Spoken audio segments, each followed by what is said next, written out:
dari Ankom C21, aku bakal jelasin tentang truncus cerebri. Nah, sebelum kita masuk, bisa jelasin nggak truncus cerebri itu ada bagian apa aja? Mesencephalon, pons, medulla oblongata. Oke.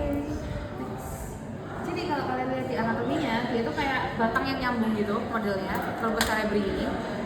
Nah, tapi bagian-bagiannya itu kalau dari atas ke bawah ada mesencephalon, ada pons, terus habis itu ada medulla oblongata. Nah, lanjut ke mesencephalon yang kayak Mickey Mouse ini. Nah, mesencephalon kita bahas yang pertama adalah pedunculus cerebri. Pedunculus cerebri itu adalah gabungan dari crus cerebri sama tegmentum mesencephali. Crus cerebri kita bahas crus cerebri dulu. Crus cerebri ini yang bagian kuping ini ya. Dia adalah tempat jalur lewatnya dari traktus, dari saraf jalur persarafan. Traktus piramidalis, traktus ekstrapiramidal itu nanti lewat crus cerebri. Oke? Ini lewat sini. Terus selain itu sebagai jalur lewat di sini dia juga ada namanya substansia nigra. Nigra itu artinya hitam. Nigra itu artinya hitam. Oh iya, nigra itu artinya hitam. Nah, kenapa kok bisa hitam? Karena dia itu banyak badan sel sarafnya. Badan sel saraf itu mengandung pigmen melanin, betul. Pigmen melanin yang bisa membuat dia warnanya hitam. Nah, substansia nigra ini dibagi jadi dua pars. Ada pars compacta sama pars reticularis. Pars compacta nanti dia menghasilkan hormon dopamin gitu. Dopamin. Nah, hormon dopamin itu dia itu excitatory guys. Jadi dia itu bisa membuat kita menghasilkan suatu gerakan. Tapi kalau yang reticularis dia juga ngasilin hormon apa namanya? Hormon GABA atau glutamat apa aku lupa juga kepanjangannya, glutamat itu. Nah, dia itu adalah hormon inhibitor. Dimana tadi kan excitatory, jadi dia melakukan bisa membuat suatu gerakan. Tapi kalau GABA itu yang lawannya gitu, penyetopnya, inhibitornya gitu. Nah, substansia nigra ini nanti bakal bekerjasama sama thalamus, sama nucleus tendiformis, sama caudatus buat kita bisa menghasilkan gerakan motorik yang halus, yang terkoordinasi, yang gak asal gerak aja kayak gitu. Dan bisa kita kontrol, oke? Nah, tapi kalau misalnya ada gangguan, contohnya di penyakit Parkinson, yang tahu kan Parkinson penyakit orang tua yang biasanya dia involuntary movement kayak gini, tremor, terus juga badannya kaku, jalannya kayak robot kayak gitu, itu namanya penyakit Parkinson yang biasanya diderita oleh orang-orang lansia kayak gitu. Kenapa? Karena sarafnya udah tidak berfungsi lagi, udah rusak, udah ya gitulah, udah rusak, udah tidak berfungsi. Hasil penyebaran kontrol dari dopamin sama GABA ini udah nggak balance. Akhirnya either dopaminnya itu excitatornya terlalu banyak atau GABA-nya udah nggak mampu lagi buat menginhibit si dopaminnya tadi. Jadinya karena excitatornya terlalu banyak dan itu uncontrollable, jadinya muncullah ini gerakan tremor yang tidak bisa di stop. Lanjut, aqueductus mesencephali ini yang di sini. Ini tuh adalah jalur lewatnya dari ini adalah penghubung dari ventriculus tertius dan ventriculus quadratus. Kalian ingat kan ventriculus tempatnya LCS, ruangan di LCS, ruangan yang berisi LCS di otak, itu namanya ventriculus tertius atau third ventricle. Nah, dia itu kan bakal disalurin sampai ke medulla spinalis kan. Nah, dia itu nanti dari ventricle lewat truncus cerebri itu ngelewatin aqueductus mesencephali. Nanti bakal disalurin ke ventriculus quadratus atau fourth ventricle yang ada di pons kayak gitu. Tuh, itu buat fungsinya aqueductus mesencephali. Terus lanjut ke tectum. Oh iya, aku nanya bagian dorsal sama ventralnya gambar ini tuh yang mana? Ventral yang mana, dorsal yang mana? Ya, iya, ini sisi bawah. Yang ventral yang mana, dorsal yang mana? Atas apa deh? Atas dorsal apa ventral? Dorsal yang bawah, ventral. Kembali. Jadi kalau ada crus cerebri itu di bagian ventral. Terus kalau misalnya ada tectum berarti dia di bagian dorsal, di bagian posterior. Nah, tectum ini, tectum mesencephalon itu dibagi dua. Ada colliculus superior, ada yang colliculus inferior. Nah, ini ya. Nah, ini kalau ini tampak dorsal dari mesencephalon yang kayak apse ini, yang kayak pentol ini adalah colliculus. Terus samping-sampingnya itu juga ada ini namanya pedunculatum. Nah, kenapa kok colliculusnya dibedain? Karena fungsinya beda. Kalau colliculus inferior, dia itu nanti bakal kerjasama nih sama geniculatum medial. Untuk apa? Untuk berfungsi di jaras pendengaran inferior sama medial. Nah, tapi kalau colliculus superior, dia itu nanti bakal kerjasama sama geniculatum lateral. Nah, itu nanti berfungsi di jaras penglihatan. Nah, ini ya buat jaras penglihatan sama pendengaran. Nah, jaras penglihatan dulu. Jadi setelah aja. Ini kalau bola mata itu ada sarafnya di kiri sama kanannya. Kalau saraf kiri mata, dia itu bakal nangkap lapang pandang yang kanan. Kalau yang saraf kanan mata, nah ini bakal nangkap lapang pandang yang kiri. Jadi kebalikan. Terus yang mata kanan juga, saraf kirinya bakal nangkap yang lapang pandang kanan, saraf kanan yang bakal nangkap yang lapang pandang kiri, gitu.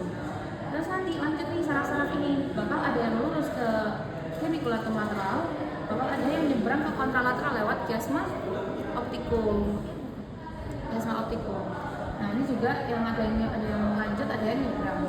Nah terus informasi yang udah sampai ke nukleus geniculatum lateral ini itu nanti bakal disampaikan ke colliculus superior, bakal disalurin juga. Selain itu juga bakal disalurin ke lobus mana yang bagian area visual occipital, betul. Nanti bakal disalurin lewat radiasio optika ke lobus occipital. Tuh, ini nanti kerjasamanya dari geniculatum sama colliculus ya di sini. Terus buat jaras pendengaran itu nanti terima langsung dari nervus cochlea vestibular, dilanjutin ke nucleus cochlea di medulla spinalis, terus medulla spinalis bakal nyalurin sampai ke truncus cerebri nih. Truncus cerebri bagian yang colliculus inferior, bagian mesencephalon. Colliculus inferior bakal kerjasama nih sama geniculatum yang medial. Nanti informasinya bakal dibawa ke otak lewat thalamus dulu sebagai pintu masuk atau relay stationnya. Nanti bakal disalurin nih ke area auditory yang bagian temporal gitu. Bagian jaras penglihatan sama pendengaran. Lanjut pons. Nah pons itu bagian depan namanya pars basilaris pontis. Yang belakang ada pars tegmentalis pontis. Basilaris ini yang kayak pet gitu ya, tapi dimutilasi tangannya. Nah itu. Nah pars basilaris itu ada beberapa struktur yang harus kalian tahu. Ini yang pertama ini ada jeglongan gitu kan, ada sulcus, namanya sulcus basilaris pontis. Ini yang tengah-tengah sini, ini sih ya. Nah ini yang sini, ini sulcus basilaris pontis. Ini kan ada garisnya kan, ya kecil banget. Nah ini tempatnya melekatnya arteri basilaris, betul, basilaris. Terus nanti di kiri kanannya ada keluar nervus nih di brachium pontisnya, namanya nervus. Betul, 5. Itu nanti 678 di bawahnya. Nah, jadi kan kalau di brachium pontisnya yang nervus 5, dia kan yang paling banyak cabangnya kan. Kan nervus 5 ada 3 percabangan. Oke, sabar. Nah, terus lanjut ke bagian perbatasan antara pons sama pons sama medulla oblongata, namanya sulcus bulbopontinus kan. Nah, di sini juga ada tempat keluar nervus. Nervus apa aja? Yang di tengah, yang tengah dulu nervus 6, abdusen. Sampingnya 7, paling lateral itu 8 gitu. Terus jangan lupa di medulla oblongata. Saya lanjut dulu. Nah ini ya, ini dipahami, gambarnya difoto boleh. Nah ini juga sangat harus hafal, harus paham. Oke? Biasanya keluar soalnya, baik di UB maupun di responsi. Lanjut. Nah ini basilaris ya, yang tadi pelekatannya di sulcus basilarisnya. Lanjut ke pons yang bagian dorsal, ke pons tegmentalis pontis. Jadi di bagian belakang sini, belakangnya pons sama medulla oblongata, kan bentuknya kayak belakang ketupat. Nah dia itu dibagi 2 pars. Pars atas, pars tegmentalis pontis, punyanya pons. Tapi kalau di bawah itu bagian medulla oblongata, facies dorsalis medulla oblongata gitu. Lanjut.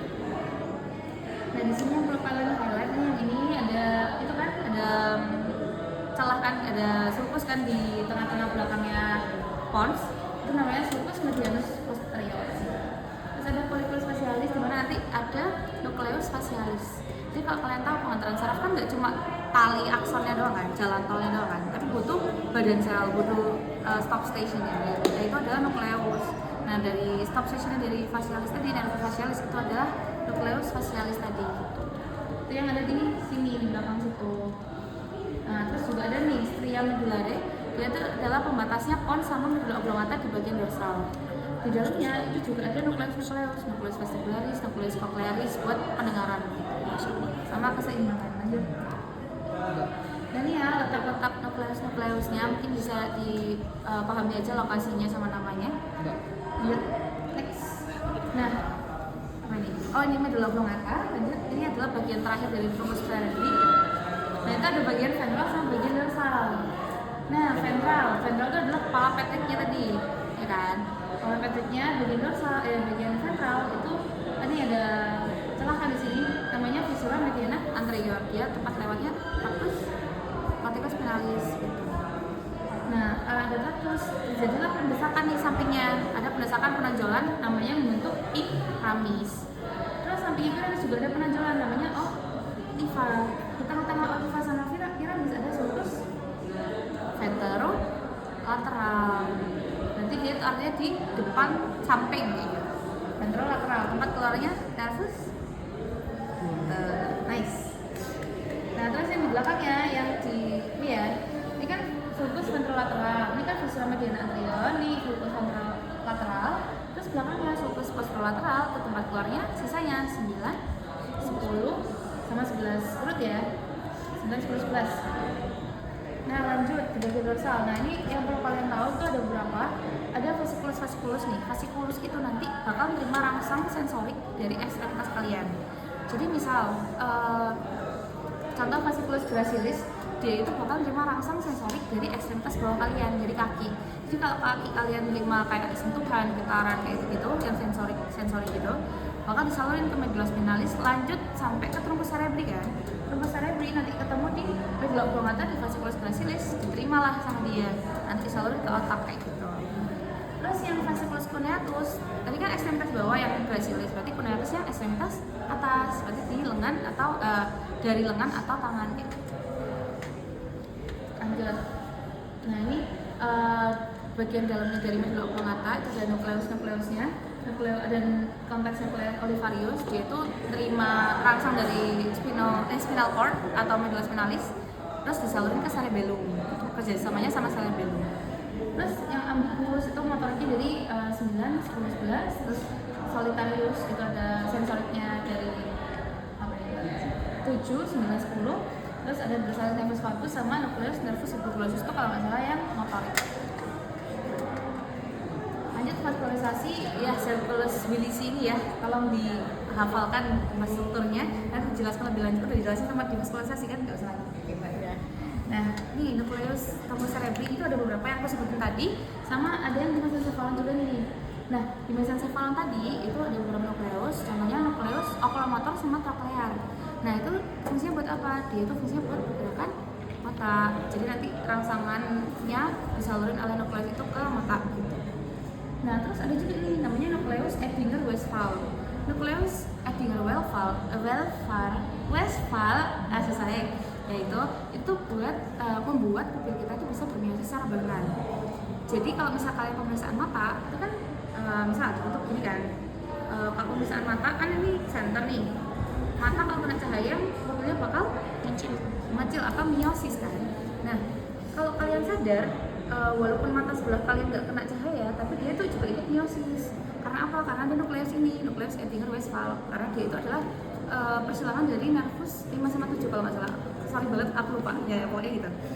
Itu ada persilangan di situ nervusnya, makanya terdapat indirect myosisnya. Walaupun mata kalian nggak kena cahaya saatnya, tapi tetap bermiosis. Itu fungsinya dari Edinger ini. Nah, kalian nanti semester berapa aku lupa. Itu ada praktikum farmako pakai kelinci. Nah, itu nanti bakal ngetes matanya.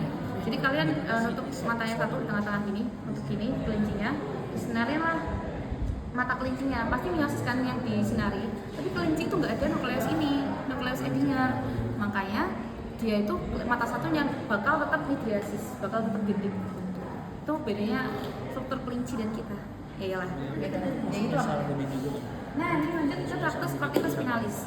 Jadi tractus kan ada dua, ada ascendens, descendens. Ascendens berarti bawah ke atas, naik, dia itu sensorik. Kalau bawah atas ke bawah itu berarti dia motorik. Nah, tractus descendens, nama tractusnya adalah corticus spinalis atau tractus pyramidalis ini. Nah ini adalah main utama traktus motorik ya. Nah dia itu kortiko itu artinya cortex, spinalis itu artinya spinal cord atau medulla spinalis. Berarti dia nganterin dari cortex sampai medulla spinalis. Terdapat penyilangan di Digosatia piramidum yang menyilang yang lateral, yang lurus yang anterior. Nah yang ventral atau anterior sama aja.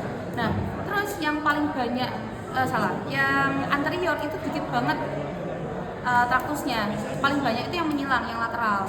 Nih, anterior itu cuma sekitar 15% doang, sisanya tuh menyilang semua. Nah, efeknya gimana? Di penyakit stroke, kalau misal ada kerusakan di bagian otak kiri atau saraf sebelah kiri dan terjadi di sebelumnya Digosatia piramidum, nanti bagian tubuh yang bakal lumpuh di bagian kanan. Jadi misal bisa juga namanya hemiparesis, itu kelumpuhan di sisi sebelah badan. Jadi kalau misalnya otak kiri bermasalah, lelah sebelum Digosatia piramidum, nanti yang lumpuh di bagian seluruh bagian kanan. Itu ya kalau stroke misal contoh. Itu fungsi dari traktus ini tadi kalau anak lasi kayak gitu. Nanti bakal dipelajari lebih lanjut di blog 5.2. Gitu.